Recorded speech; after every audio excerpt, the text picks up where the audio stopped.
আলহামদুলিল্লাহ আমরা মুসলিম। আমরা ইবাদতে, সংস্কৃতিতে, কৃষ্টি কালচারে, রীতিনীতিতে, লেবাসে, সব কিছুতে আমরা হব ভিন্ন, যা আল্লাহ সুবহানাহু ওয়া তাআলা আমাদেরকে দিয়েছেন।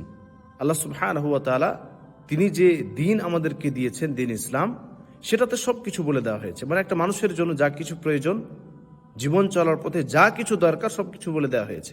এই জন্য আল্লাহ সুবহানাহু ওয়া তাআলা তিনি স্পষ্ট করেছেন, আল ইয়াউমা আকমালতু লাকুম দীনাকুম, তোমাদের জন্য দিন ইসলামকে সম্পূর্ণ করে দেওয়া হয়েছে, মানে সম্পূর্ণ কিছু। ওই জন্যই দিন ইসলাম হচ্ছে জীবন ব্যবস্থা।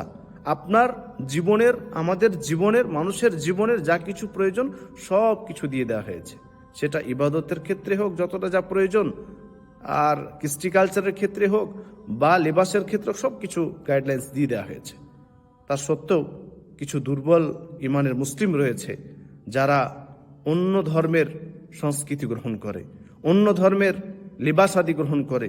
বিশেষ করে তাদের ধর্মীয় যে সমস্ত বিষয়, ধর্মীয় প্রতীক, ধর্মীয় সংস্কৃতি, সেগুলোতে ইনভলভ হয়ে যায়, সেগুলো গ্রহণ করে নেয়। অথচ দিন ইসলাম ওদেরকে সব কিছু দিয়েছে। আমরা কেন অন্যের সংস্কৃতি গ্রহণ করব? কেন আমরা অন্য ধর্মের ধর্মীয় যে সমস্ত বিষয় সেগুলোতে আমরা যাব বা সেগুলো গ্রহণ করব? আমাদের কি নেই? আমাদেরকে আল্লাহ সুবহানাহু ওয়া তাআলা সব কিছু দিয়েছেন। তাহলে আমরা ভিন্ন কেন না? আমরা কেন এই ক্রিসমাস এলে কেন ক্রিসমাস পালন করতে যাই? কেন আমরা এটা পালন করি? এই দিনটা তো আমাদের না। দিন ইসলামে তো এটার কোনো অস্তিত্ব নাই। কোরআন হাদিসে এটা কোথাও নেই। আল্লাহ রাসূল সাল্লাল্লাহু আলাইহি ওয়াসাল্লাম তিনি এটা করেননি, সাহাবায়ে কেরামরা করেননি, তাবেঈনরা করেননি। মুসলিম ইতিহাসে আপনি কোথাও পাবেন না এটা। অথচ এখনকার বিশেষ করে এখনকার মুসলিম যুবক যুবতীরা তারা ক্রিসমাসটি পালন করছে। তারা নববর্ষ, নতুন বছরকে কেন্দ্র করে এমন এমন কাজ করছে যা নববর্ষ উদযাপন করা স্পষ্টত হারাম। দ্বিতীয়ত, নববর্ষ উদযাপনকে কেন্দ্র করে যে সমস্ত কাজগুলি করছে সেগুলো তো হারাম, স্পষ্ট হারাম। অথচ আমরা এই সমস্ত জিনিসগুলো একদম আরাম করে করে যাচ্ছি, সদরে গ্রহণ করে নিয়েছি। আমরা মুসলিম, আমরা ভিন্ন হব। আমাদের চরিত্র, আমাদের কথাবার্তা, আমাদের লিবাস সবকিছু আলাদা হবে। আমাদেরকে দেখে বোঝা যাবে যে এরা মুসলিম। মুসলিমের কোনো নিদর্শন আমাদের মধ্যে এখন দেখা যায় না। কিরকম ধরনের আমরা মুসলিম?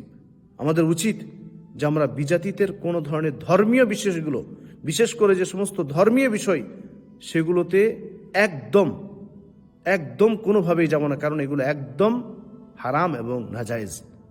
এমনকি আল্লাহ রাসূল সাল্লাল্লাহু আলাইহি ওয়াসাল্লাম তিনি স্পষ্ট করে বলেছেন, মান তাশাব্বাহা বিকওমিন ফাহুয়া মিনহুম, যে ব্যক্তি যে জাতির সদৃশ্য গ্রহণ করবে, যে ব্যক্তি যে জাতির সদৃশ্য গ্রহণ করবে, সেই ব্যক্তি সে কাজে তাদের অন্তর্ভুক্ত হয়ে যাবে। তাই আমাদের ইমানি দায়িত্ব হচ্ছে যে আমরা আমাদের মুসলমানিত্ব বজায় রাখবো। আমরা আমাদের যে সমস্ত কৃষ্টি কালচার, রীতিনীতি, ইবাদত রয়েছে সেগুলো সম্পূর্ণভাবে করার চেষ্টা করব, এবং যত ধরনের আমাদের মুসলিম সমাজে বিজাতিদের সংস্কৃতি ছড়িয়ে গেছে সেগুলো বর্জন করব, সেগুলো থেকে দূরে থাকবো। আল্লাহ তাআলা আমাদের সকলকেই তৌফিক দান করুন। আমিন।